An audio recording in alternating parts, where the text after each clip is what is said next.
Maligayang, maligayang, maligayang dating.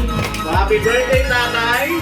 So, sana ay masaya ka ngayon sa birthday mo, yung 75th birthday.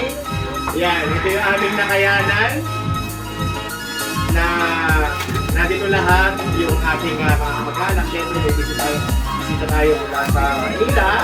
Yan. So, sana yung birthday mo na ba ay maging inspirasyon pa para mas lalo ka pa namin nakasama sa matagal pang panahon. Hintay pa natin yung 18 ulit para doon sa 10,000. Tapos yung 85, siguro sinamagahan na. Tingnan mo kami nakalaman. Huwag ka lang himatay, no? Himatay yan. Yan. Okay. Hindi kayo himatayin dyan. Yan. Sige, hama. Sige, diretso. Sige lang, matake mo tayo.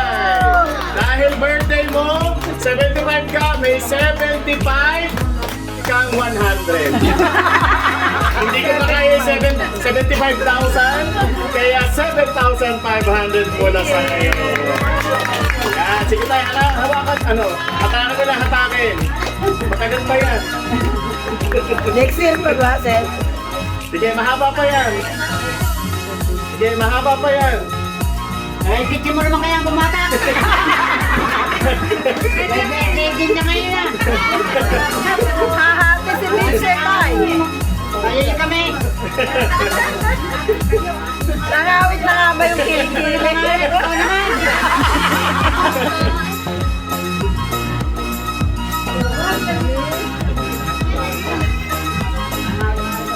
Eh, nalita ko ayaw pang minuto. Yeah! Kailangan siya naman ang bumaga. Marami pa na sa wedding ito. Yan!